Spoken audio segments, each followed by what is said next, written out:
Assalamualaikum warahmatullahi wabarakatuh. Perkenalkan, nama saya Nur Hasanah, NIM 170291111. Di sini saya akan menceritakan tentang sejarah matematika, yaitu tentang seorang matematikawan yang bernama George Cantor.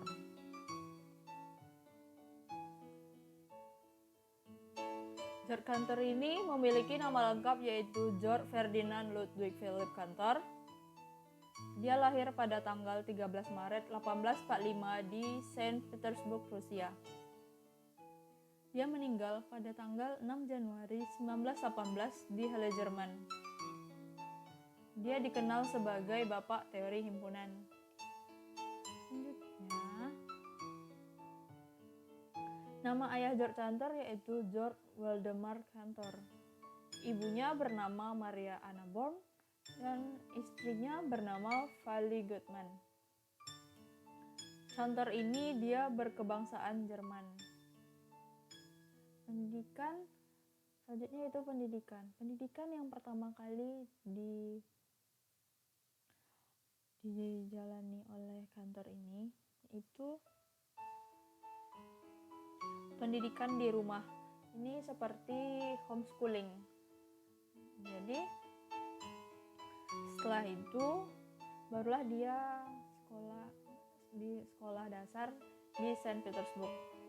Karena ayahnya Cantor ini kondisinya tidak sehat, jadi Cantor sekeluarga mereka pindah ke Jerman pada tahun 1856 dan Cantor dia pindah sekolah ke Gymnasium di Darmstadt. Selanjutnya dia melanjutkan pendidikannya di Real School di Darmstadt dan lulus pada tahun 1860. Di Real School inilah kemampuan matematika dari Cantor ini terlihat. Lalu dia melanjutkan pendidikannya pada tahun 1860 sampai 1862 di Hohere Gewerbe School di Darmstadt. Ayah Cantor ini menginginkan Cantor ini dia melanjutkan pendidikan di Politeknik, makanya pada tahun 1862 Cantor melanjutkan pendidikan di Politeknik Zurich.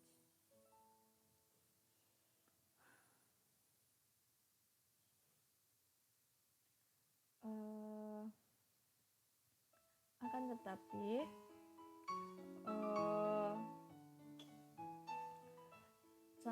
Cantor ini sebenarnya ingin lebih mendalami tentang matematika.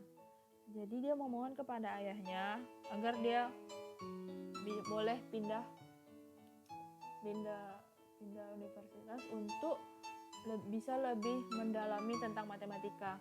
Dan akhirnya ayahnya menyetujui.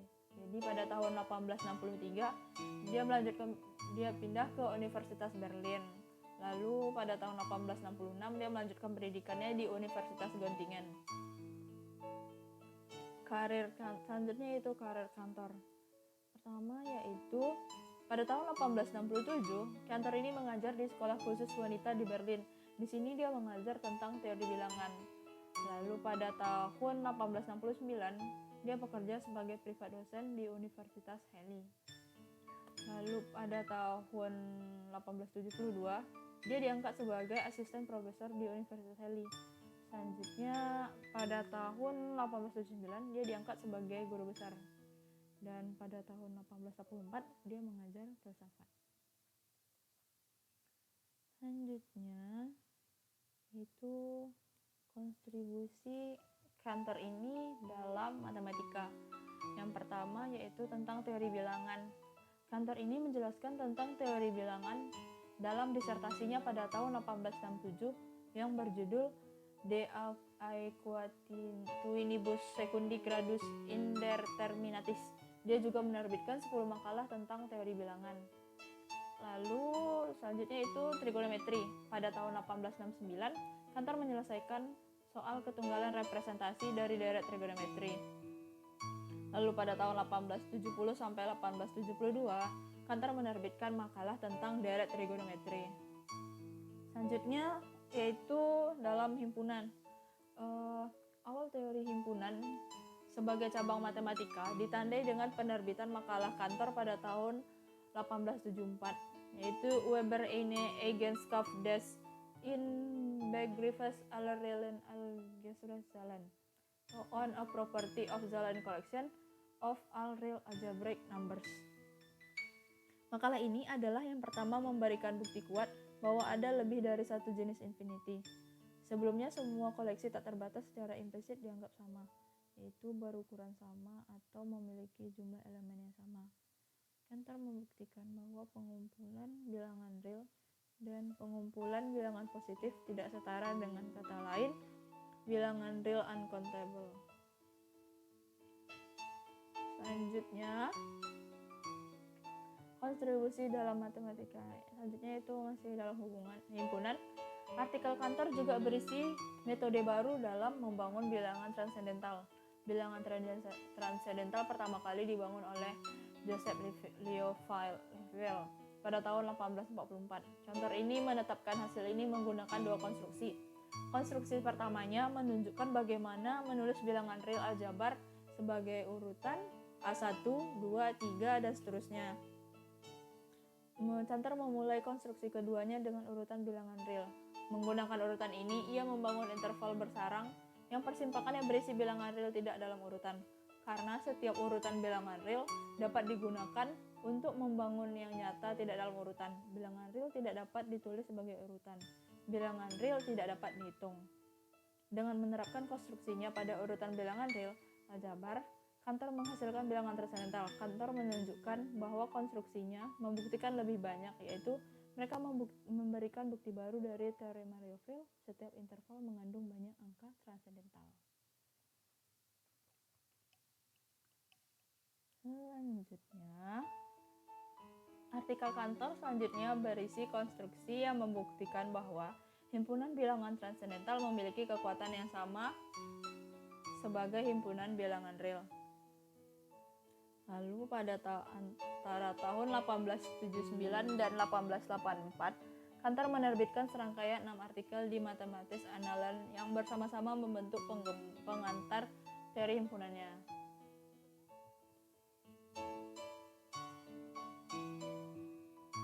Lalu makalah kelima dalam seri ini, dalam seri Grundlagen einer allgemeinen Mannigfaltigkeitslehre atau dasar-dasar teori agregat umum, yang diterbitkan pada tahun 1883, adalah yang paling penting dari 6 dan juga diterbitkan sebagai monograf terpisah. Itu berisi balasan Cantor untuk kritiknya dan menunjukkan bagaimana angka-angka tak terbatas merupakan perpanjangan sistematis dari angka alami.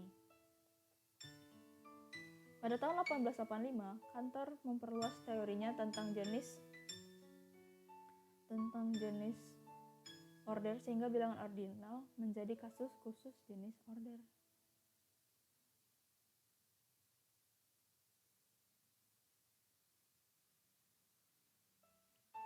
Lalu pada tahun 1891, ia menerbitkan sebuah makalah yang berisi argumen diagonal yang elegan untuk keberadaan himpunan yang tak terhitung. Dia menerapkan gagasan yang sama untuk membuktikan teorema Cantor. Kardinalitas himpunan kuasa dari himpunan A benar-benar lebih besar dari kardinalitas A. Ini membuktikan hierarki himpunan tak terbatas dan aritmatika kardinal dan ordinal yang didefinisikan Cantor. Ini adalah pemaparan Cantor. Ini adalah pemaparan argumen diagonal yang dipaparkan oleh Cantor. Selanjutnya, pada tahun 1895 dan 1897, Cantor menerbitkan sebuah makalah 2 bagian di Mathematische Annalen di bawah kepemimpinan Felix Klein. Ini adalah makalah penting terakhir tentang teori himpunan. Makalah pertama dimulai dengan mendefinisikan set, subset, dan lain-lain dengan cara yang sebagian besar dapat diterima sekarang. Makalah kedua teorinya tentang well-ordered set dan angka ordinal.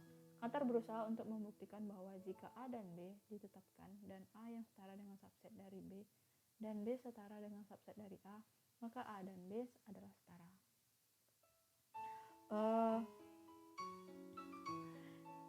Ernst Schroeder telah menyatakan teorema ini sedikit lebih awal, tetapi buktinya dan bukti yang kantor dapatkan itu ada kecacatan di dalamnya. Jadi Felix Bernstein ini memberikan bukti yang benar dalam tesisnya pada tahun 1898. Makanya nama teorema ini menjadi Cantor Bernstein-Schroeder.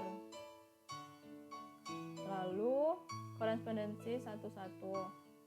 Makalah Cantor pada tahun 1874 milik Cantor adalah yang pertama mengajukan gagasan korespondensi 11, meski ia tidak mengajukan frasa itu.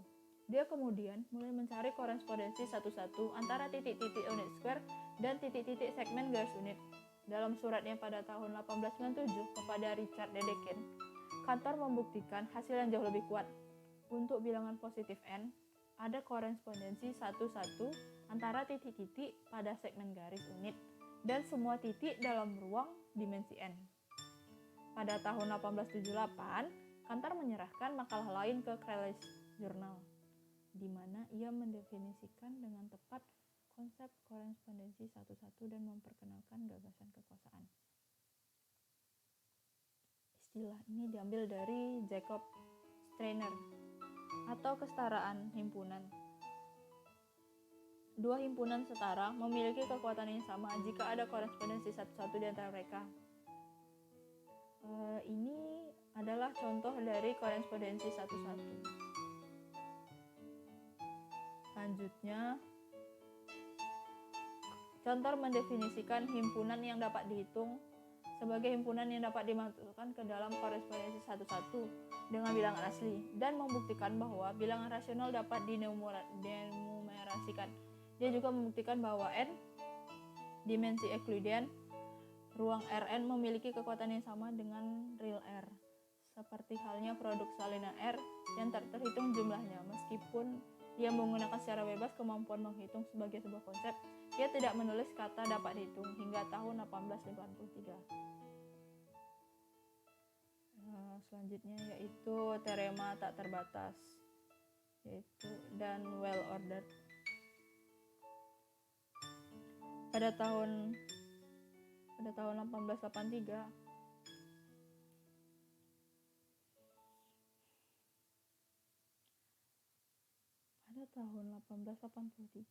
Cantor membagi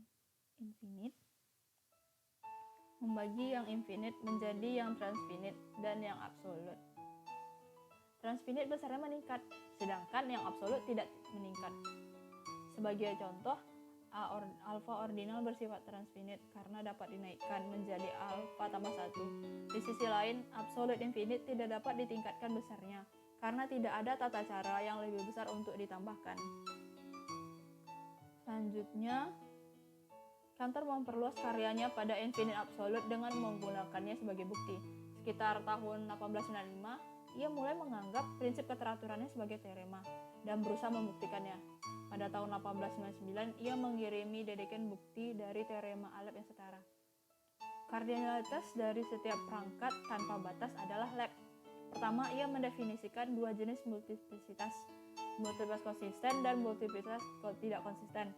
Selanjutnya, ia berasumsi bahwa ordinansi membentuk satu himpunan, membuktikan bahwa ini mengarah pada kontradiksi, dan menyimpulkan bahwa ordinansi tersebut membentuk multiplisitas yang tidak konsisten. Dia menggunakan multiplisitas yang tidak konsisten ini untuk membuktikan teorema Aleb. Pada tahun 1932, Zermelo mengkritik konstruksi dalam bukti yang dibuktikan oleh Cantor ini. Jadi